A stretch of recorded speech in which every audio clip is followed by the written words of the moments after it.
جو مسلمان ہے اس کے لیے تو پھر معیار ہو گیا ہے کتاب و سنت. اس کسوٹی پر ہر چیز کو پرکھیے. اگر اس کے خلاف کوئی بات ذہن میں آ رہی ہے تو اسے وسوسہ شیطانی سمجھیے، لاہور پڑھیے اور اس کو جھٹک دیجیے، اسے زبان پر بھی نہ لائیے.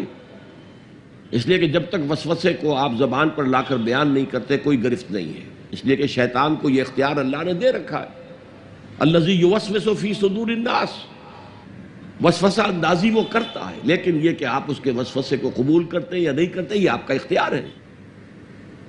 تو اس اعتبار سے وہ عقل جو فطرت سے آزاد ہو گئی ہو وہ در حقیقت گمراہی کی طرف تو لے کر جائے گی. مشتاق احمد صاحب ملازمت پیشہ ہیں. آپ کا سوال ہے کہ شرک کو چھوڑ کر میری ذات سے دانستہ یا غیر دانستہ لغزشیں ہوتی رہتی ہیں جس کا براہ راست فوری اثر میری روزی روٹی پر ہوتا ہے.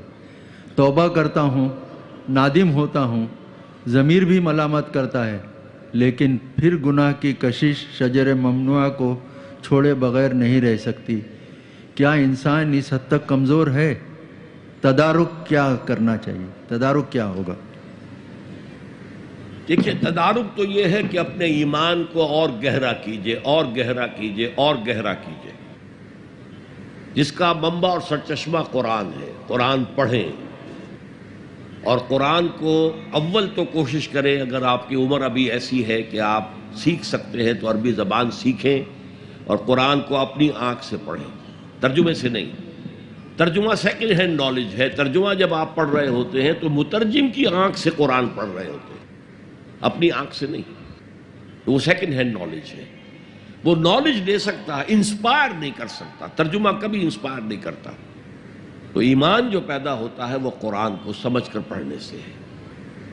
اس ایمان کی کمزوری کی وجہ سے ایسا ہو جاتا.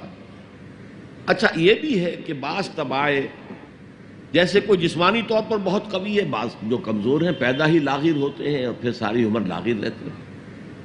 ایسے ہی اندر سے انسان کے اندر جو قوت ارادی ہے وہ بھی بعض کی مضبوط ہوتی ہے، جو فیصلہ کر لیا ڈٹ گئے.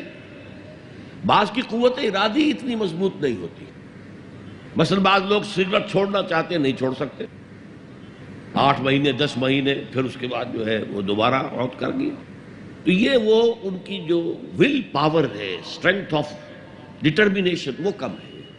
تو اللہ نے ان کے لیے بھی فرمایا ہے توابون خطاؤن کل بنی آدم خطاؤن، اور خیر الخطائین التوابون. تمام انسان انتہائی خطا کار ہیں. ان خطا کاروں میں وہ ہیں جو توبہ بہت کرتے ہیں.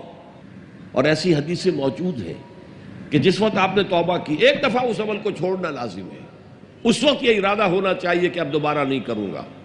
اس وقت دل کے اندر جو ہے پشیمانی ہونی چاہیے. اور اگر وہ حقوق و لباد کا گناہ ہے تو یا تو جس کا پیسہ مارا ہے اس سے معافی حاصل کریں یا کمپنسیٹ کریں. اس لیے کہ حقوق و لباد کے جو معاملات ہیں وہ اللہ معاف نہیں کرے گا. اپنے حقوق کو معاف کرنے میں وہ بہت سخی ہے. اس کے بعد آپ کچھ عرصے کے بعد پھر گناہ ہو گئے، پھر توبہ کریں. پھر گناہ ہو جائے پھر توبہ کریں. جڑے رہیں اللہ کے ساتھ. میں اس کی مثال دیا کرتا ہوں، کسی بچے کو ماں مار رہی ہے، وہ بچہ ماں ہی سے لپٹ رہا ہے. اسی طریقے سے اللہ سے لپٹے رہو اور سمجھو کہ ہاں یہ مجھ سے گناہ ہو رہا ہے، پھر دوبارہ. تو اس لیے کوئی حرج نہیں ہے. اگر آپ کی قوت ارادی کمزور ہے تو اللہ تعالیٰ جو ہے آپ کی جو بھی قوت اس نے آپ میں رکھی ہے، آپ کے جینز میں کوئی کمزوری ہے تو میں بیان کر چکا ہوں کہ جو شاکلہ انسان کا ہے، قُلْ كُلٌّ يَعْمَلُ عَلَىٰ شَاكِلَتِهِ، یہ وہ جینز کے ذریعے سے بنتا ہے اور ماحول کی وجہ سے بنتا ہے. لہذا اس کے اندر اندر ہی آپ عمل کر سکتے ہیں. تو اللہ تعالیٰ جانتا ہے اور ہر ایک سے وہ اس کی وسعت کے مطابق حساب لے گا. لا يكلف الله نفسا الا وسعها.